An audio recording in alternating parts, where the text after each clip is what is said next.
اللہ اکبر. تو سہل خو اور نرم پہلو تھے. سہل آسانی کرنے والے لوگوں کے لیے، مشکلیں نہیں کھڑی کرتے تھے لوگوں کے لیے، نرم تھے. اور آپ نے فرمایا ہے کہ جس خاندان کو اللہ نرمی دے دے نا، اس کو بہت بڑی خیر دے دی اللہ تعالیٰ نے. اور آپ نے فرمایا جو کام نرمی سے ہو سکتا ہے وہ سختی سے نہیں ہو سکتا.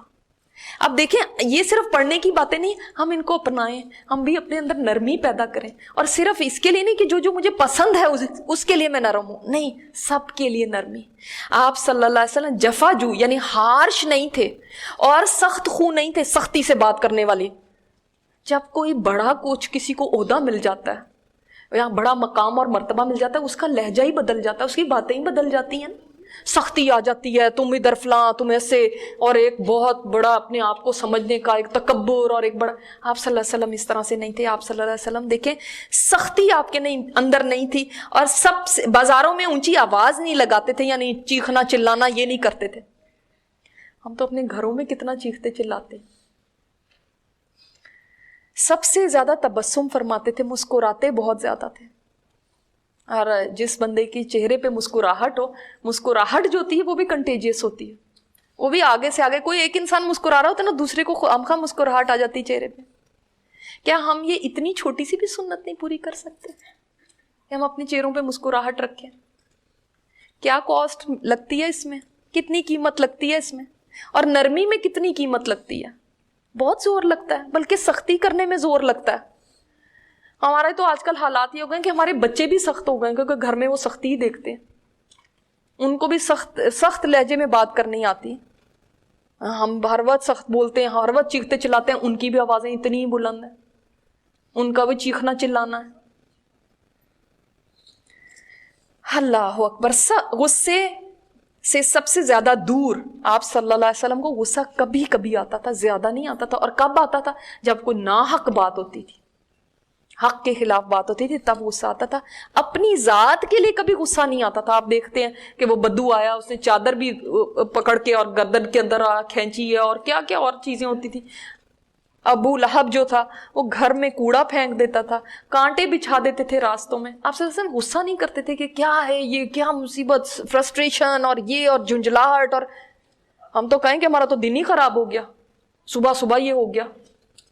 یعنی تحمل کتنا تھا، حلم کی جو یہ نا کہ برداشت، تحمل. اور رضا میں سب سے آگے، یعنی راضی ہونے میں بھی سب سے آگے ہوتے تھے، یعنی جلدی سے راضی ہو جاتے تھے کسی سے. ایسے نہیں ہوتا تھا کہ آپ صلی اللہ علیہ وسلم تو فلانے تمہارے اندر بھی یہ غلطی. دیکھیں، ایک انسان جب اتنی کمال درجے کو پہنچ جائے کہ اس کے اندر ساری اچھی اچھی کوالٹیز ہوں، تو اس کو تو فوراً عام جو بندے ہوتے ہیں فوراً دوسرے کی خامیاں نظر آنے لگتی ہیں. یہ تو ایسے کرتے ہیں، فلانا تو ایسے کرتا ہے، فلاں تو یہ ہے، فلاں تو وہ. آپ صلی اللہ علیہ وسلم ایسے نہیں تھے. حالانکہ آپ صلی اللہ علیہ وسلم سے زیادہ کون کمپلیٹ ہو سکتا ہے؟ پھر بھی ایسے نہیں کہ لوگوں کی خامیاں چنتے رہیں ہر وقت. ان کی مجلس میں کسی کا بیٹھنا مشکل ہو جائے کہ جائیں گے تو ڈر لگتا ہے. اب وہ کہیں گے ایسے تم نے کیا نماز پڑھی، تم ایسے کیوں دیکھ رہے تھے، تم نے یہ کیا پہنا ہوا تھا. ایسے نہیں تھے، سب سے جلدی راضی ہو جانے والے تھے. تو دیکھیں، دنیا میں بہت سارے لوگ آپ سے مختلف طبیعت کے ہوں گے، آپ کے گھروں میں بھی ہوں گے، آپ کے فرینڈز میں بھی ہوں گے، آپ کے جاننے والوں میں ہوں گے. تو کیا ہم سب کو چینج کرنے بیٹھ جائیں؟ ہاں، اگر کوئی گناہ کا کام ہے تو الگ بات ہے، لیکن ادروائز ہم سب کو چینج نہیں کر سکتے. طبیعتوں کا اختلاف آپ دیکھیں گے، جیسے لوگ ہیں ان کو ویسے ایکسیپٹ کرنے کی، اپنے اندر یہ برداشت کرنے کی اپنے اندر قوت پیدا کریں کہ ہم نے ان کو ایسے ہی ایکسیپٹ کرنا ہے جیسے وہ ہیں. پھر دیکھیں، دو کاموں میں جو زیادہ آسان ہوتا اسی کو اپناتے، بشرطے کہ وہ گناہ کا کام نہ ہوتا. یعنی کیا مطلب؟ دو کام اگر دونوں جائز ہیں تو جو آسان ہے اس کو اپنا لیتے. اگر گناہ کا کام ہوتا پھر سب سے زیادہ دور ہوتے. اپنے لیے کبھی انتقام نہیں لیا تھا، بدلے نہیں لیتے تھے لوگوں سے. ہم تو دل میں رکھے چھوڑتے ہیں کہ کب ٹائم آئے گا کہ میں اب وہ والی جو بات تھی نا اس کا آج بدلہ نکالوں. آپ صلی اللہ علیہ وسلم انتقام ہی نہیں لیتے تھے اپنی ذات کے لیے. سبحان اللہ. کس نے نہیں آپ کو ستایا کافروں میں سے، اور بعد میں جب وہ مسلمان ہو گئے تو کیا ان کو تانے دیے؟ یاد ہے تو نے فلانے وقت میں یہ کرا تھا. سہیل بن عمر جو صلح حدیبیہ کی جب شرائط لکھی جانے لگی تھی تو اس نے کیسی اس کے اندر رکھنے ڈالے تھے. آپ نے یہ نہیں لکھنا، آپ نے بسم اللہ الرحمن الرحیم نہیں لکھنا، آپ نے محمد رسول اللہ نہیں لکھنا، آپ نے یہ نہیں کرنا، ابو جندل کو آپ نے اپنے پاس نہیں رکھنا. نہیں مجھے ساتھ لے کر جانا ہے. آپ نے ریکویسٹ بھی کی تھی تو تب بھی مانا نہیں تھا. پھر بعد میں جب مسلمان ہو گیا تو کیا آپ نے اس کو تانے دیے؟ اب تو بڑا اچھا بدلہ لینے کا وقت تھا نا. البتہ اللہ کی حرمت پامال کی جاتی تو اس کے لیے انتقام لیتے تھے، یعنی اللہ کی حدوں کو توڑا جاتا تھا تو ہاں اس وقت انتقام لیتے. آپ صلی اللہ علیہ وسلم سب سے سخی، سب سے کریم، سب سے بہادر تھے. بہادر اتنے زیادہ تھے کہ صحابہ فرماتے ہیں کہ جب جنگ میں تیزی آ جاتی تھی نا تو ہم آپ کے پیچھے چھپتے تھے آگے. اور غزوہ حنین میں دیکھ لیں، جب بھگدڑ مچ گئی تھی تو آپ صلی اللہ علیہ وسلم کھڑے ہوئے تھے اور آپ وہیں پہ ڈٹے ہوئے تھے. سب سے شاہزور بہادر تھے. اذیت پر سب سے بڑھ کر صبر کرنے والے تھے. صبر کی اللہ تعالیٰ ہمیں بھی کوالٹی دے. اور سب سے زیادہ باوقار اور سب سے بڑھ کر حیا دار تھے. حالانکہ مردوں کے اندر سوچا جاتا ہے کہ مردوں کو تو حیا کی ضرورت ہی نہیں، ان کو بلکہ کہتے ہیں تم تو لڑکے ہو، تمہیں کیا شرم کرنے کی ضرورت ہے. نہیں، حیا تو ایک کوالٹی ہے، یہ تو ایمان کا حصہ ہے. اور حیا صرف پہننے اوڑھنے میں نہیں ہے، گفتگو میں بھی حیا ہوتی ہے، دیکھنے میں بھی حیا ہوتی ہے، چلنے میں بھی حیا ہوتی ہے، انسان کیسا ایکٹ کرتا ہے اس میں بھی حیا ہوتی ہے. حیا کے ساتھ رہیں. یہ نہیں کہ اچھا اب لوگوں کے سامنے تو حیا کے ساتھ رہے، گھر میں جا کے تو کچھ بھی بولنے لگے، بے حیائی کے کلمات بولنے لگے. نہیں، حیا ہر ایک کے سامنے. سب سے پہلے تو ہمیں اللہ سے حیا کرنی چاہیے کہ اللہ نہیں ہمیں دیکھ رہا. کوئی چیز ناپسند فرماتے تو چہرے پر اس کے آثار دیکھے جاتے تھے، یعنی چہرے سے پتہ چل جاتا تھا کہ آپ کو یہ بات پسند نہیں آئی، لیکن کچھ ایسا بولتے نہیں تھے کہ یہ کیا وہ کیا. اپنی نظر کسی کے چہرے پر نہ جماتے تھے، یعنی ایسے کسی کے اوپر بالکل ایسے کسی کو آنکھوں میں آنکھیں ڈال کے دیکھنا، ایسے کر کے گھورنا، ایسے نہیں آپ صلی اللہ علیہ وسلم کرتے تھے کسی سے بات کرتے ہوئے. اور نہ ناپسندیدگی کے ساتھ کسی کا سامنا کرتے تھے، یعنی اگر کسی کی کوئی بات ناپسند بھی آ گئی تو ایسے نہیں کہ چہرے سے اس طرح سے اس کو ظاہر کریں کہ تم تو ایسے ہو یا تم بہت برے ہو، یا ایسی چیز کو ظاہر نہیں فرماتے تھے. سب سے زیادہ عادل، پاک نفس اور پاک دامن تھے. سچائی کے علم بردار اور بڑے امانت دار تھے. یہ سب چیزیں ہم نے سیرت میں پڑھی ہیں کہ کیسے کیسے آپ صلی اللہ علیہ وسلم کی امانت داری تھی. نبوت سے پہلے ہی امین کے لقب سے مشہور تھے. نبوت کے وقت آپ صلی اللہ علیہ وسلم یہ نہیں تھا کہ آپ صلی اللہ علیہ وسلم اس وقت اپنے آپ کو چینج کیا تھا، بلکہ نبوت سے پہلے آپ صلی اللہ علیہ وسلم صادق اور امین کہلاتے تھے. ہم جب دین کی طرف آتے ہیں تو ہم سوچتے ہیں کہ اب ہمیں اپنے آپ کو چینج کرنا ہے. آپ صلی اللہ علیہ وسلم پہلے سے ایسے تھے. سب سے زیادہ متواضع یعنی عاجزی والے تھے. اتنا اونچا مقام ہونے کے باوجود عاجزی تھی. دیکھیں جو برتن جتنا بھرا ہوتا ہے نا اتنا کم بچتا ہے، جو خالی ہوتا ہے وہ بچتا بہت ہے. جو انسان بھی خالی ہوتے ہیں نا وہ بولتے بہت ہیں، میں ایسے، میں یہ، میں وہ، ہم ایسے، ہمارا خاندان ایسے، ہم ہیں. جو واقعی ڈگنیٹی والے لوگ ہوتے ہیں نا ان کا پتہ چل جاتا ہے، ان کو بولنے کی ضرورت نہیں ہوتی، جو واقعی بھرے ہوئے ہوتے ہیں. اللہ اکبر. اور تکبر سے دور تھے. تکبر سے تو دوری ایسی تھی کہ آپ صلی اللہ علیہ وسلم مکہ فتح ہو رہا ہے، اب تو ایسا آنا چاہیے نا کہ واو ویل ڈن، گڈ جاب، اور بس گردن ایسے تنی ہوئی. اور تب بھی نہیں تھا. تب بھی آپ صلی اللہ علیہ وسلم کے حال حلیے پوسچر سے پتہ چل رہا تھا کہ آپ صلی اللہ علیہ وسلم کتنے جھکے ہوئے ہیں، کہ اونٹنی کے اوپر آپ سوار ہیں اور آپ جھکے ہوئے ہیں کہ آپ کا ماتھا مبارک اس کے کجاوے سے جا کے ٹچ ہو رہا ہے. آپ صلی اللہ علیہ وسلم ایسے تھے جب مکہ میں داخل ہوئے تھے. دیٹ واز دا مومنٹ جس میں انسان کوئی ایروگنس دکھانی ہو تو دیٹ واز دا مومنٹ. لیکن آپ صلی اللہ علیہ وسلم اس وقت بھی ایسے نہیں تھے. سب سے بڑھ کر عہد کے پاسدار، صلہ رحم، سب سے عظیم شفقت اور رحمت والے. یعنی صلہ رحمی کی تو انتہا یہ دیکھ لیں کہ ابو طالب سے جب ان کی وفات کا وقت ہے اس وقت بھی آپ صلی اللہ علیہ وسلم کیا تلقین فرما رہے ہیں کہ اے چچا ایک دفعہ کلمہ پڑھ دیں تو میں اللہ کے سامنے گواہی دے دوں گا آپ کی. ایک دفعہ آپ کلمہ پڑھ لیں. صلہ رحمی کی انتہا دیکھیں.